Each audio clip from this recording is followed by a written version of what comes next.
Hello everyone, hope सबैजना सन्चै हुनुहुन्छ होला है। आज चाहिँ म ठ्याक्कै यो नयाँ क्यामेरा लिएको थिएँ अनि त्यसको लागि साउन्ड कस्तो आउँछ भनेर चेक गरिरहेको छु है। आज चाहिँ अहिलेदेखि गरेको रेकर्डिङ भइरहेको छैन भनेको छ भने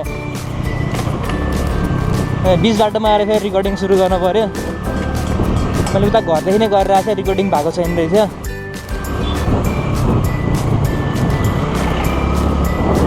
दिउँसो चाहिँ घाम वाइल्डै लाग्ने क्या अहिले वाइल्ड। आन्टी हेरेर बाटो काट्नु नि यार, हतारमा काट्ने होइन नि।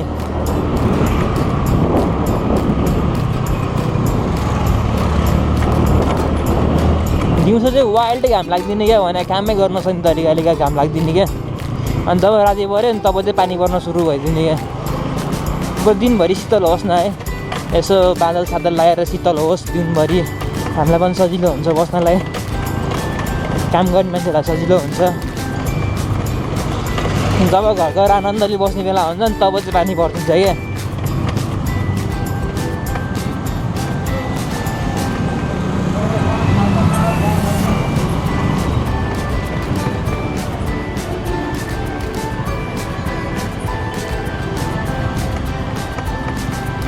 अब एङ्गल पनि कस्तो आएर चाहिँ थाहा छैन है,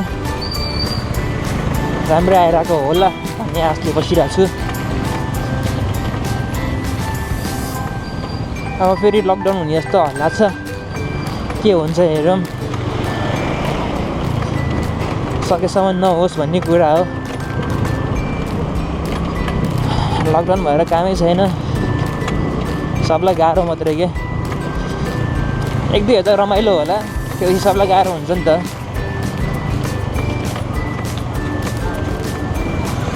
त्यही भएर लकडाउन नभएको राम्रो है।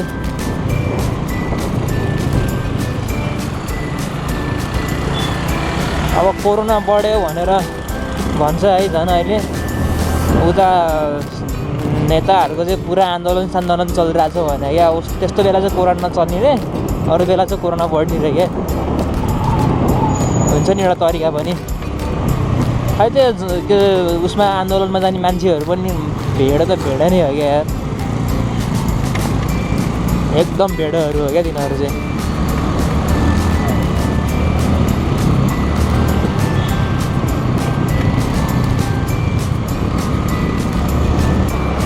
ल पसल पनि आइपुग्यो है। आज चाँडै आएको दाइ।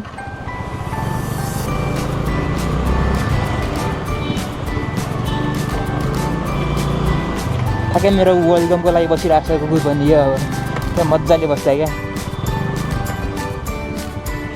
ल आइपुग्यो दिनभरि बस्ने ठाउँ।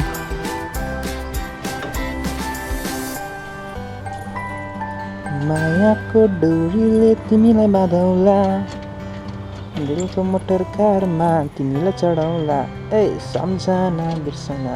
कुन चाहिँ हो त चाबी? This one. खुल जा सिमसिम, नखोलिङ नखोलिङ, भित्रबाट खोल्नु भनेको। हेर मलाई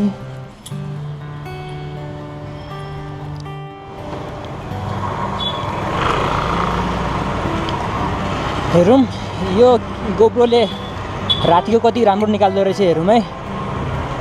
राति पनि राम्रै आउँछ भन्ने सुनेको थिएँ, त्यही भएर रेकर्ड गरिरहेको छु अहिले।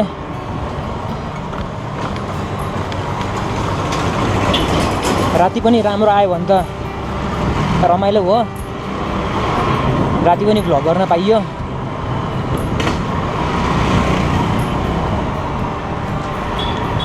अब चाहिँ एकछिन साथीलाई भेटेर घर फर्किँदैछु म।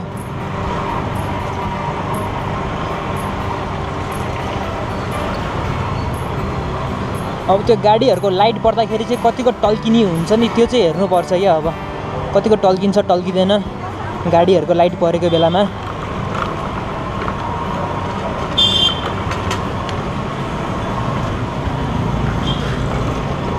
तिनीहरू पनि टल्किएन भने त झन् काइत्ता भइहाल्यो, बवालै भयो।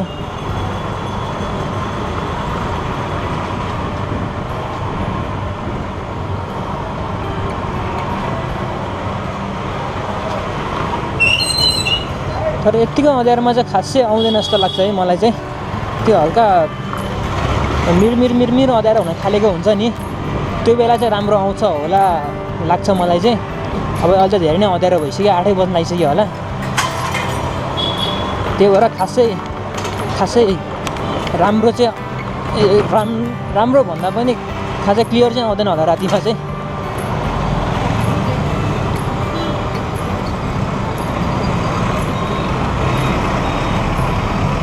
स्कुटर र साइड बोल्दैन यार, अरूको थ्रुबाट जानुपर्छ यहाँ।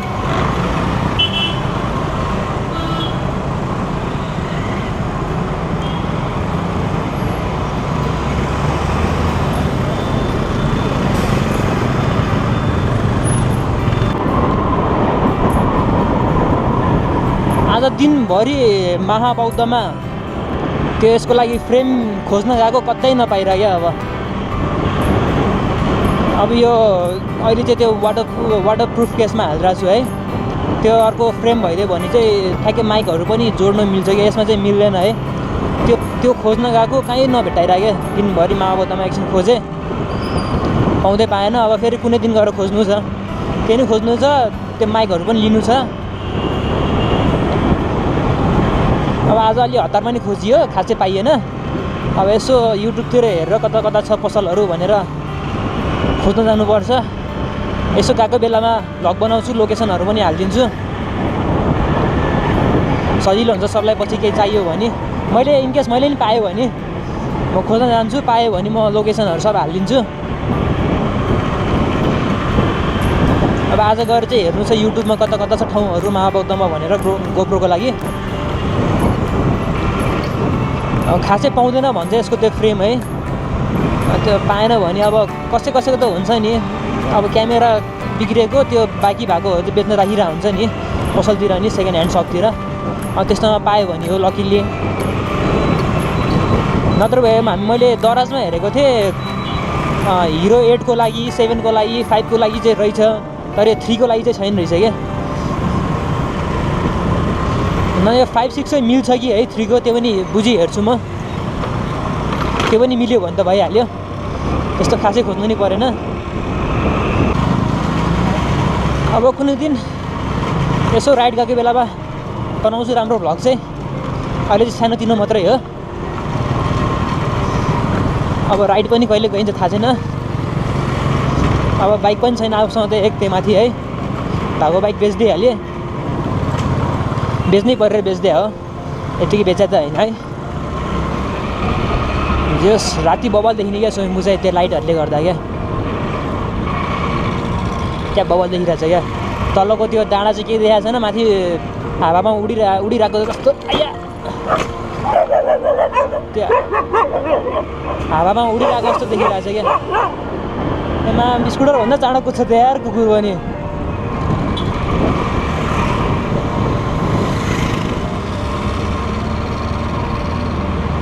अब यो टाइममा राइड जाउँ भने पनि अब सिजन यस्तो छ है। जाँदा बाटोमा फस्यो भने तनाव हुन्छ है। पानी सिजनमा त प्रायः जस्तो राइड नगएकै राम्रो। जो पनि जतातता पहिरो जाने यताउता जाने भइरहेछ। सकेसम्म चाहिँ यो सिजनमा राइड नगएको राम्रो जो पनि।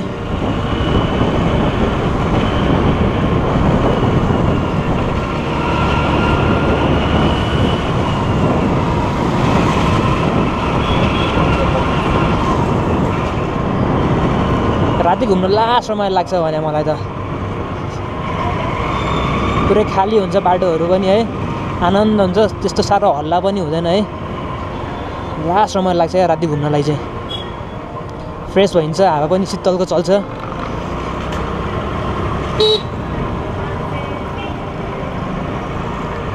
अब दिनभरि गरौँ भने यता धुलो खान्छ, उता धुवा खान्छ है। राति त त्यस्तो धुवा धुलो केही पनि हुँदैन। मेन त यहाँ स्कुटरमा साइड लाइट छैन क्या, त्यही तनाव लाग्छ।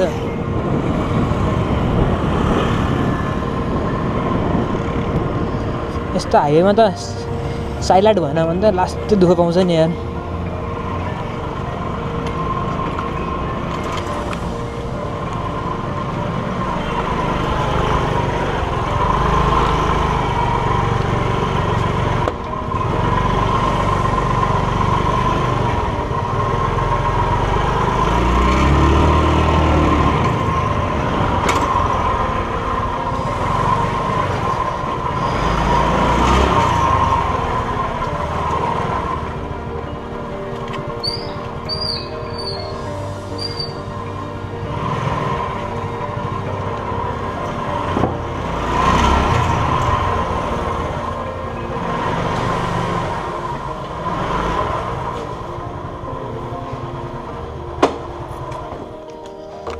पनि आइपुग्यो।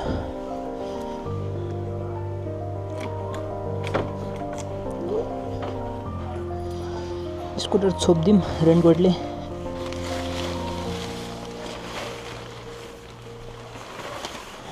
अहिले पानीले भिज्यो नि स्कुटरहरू बिहान बिहान स्टार्ट हुन लास्टै गाह्रो हुन्छ क्या। त्यही भएर प्रायः जस्तो चाहिँ छोपेर राखेको हुन्छ स्कुटरहरू जहिले पनि।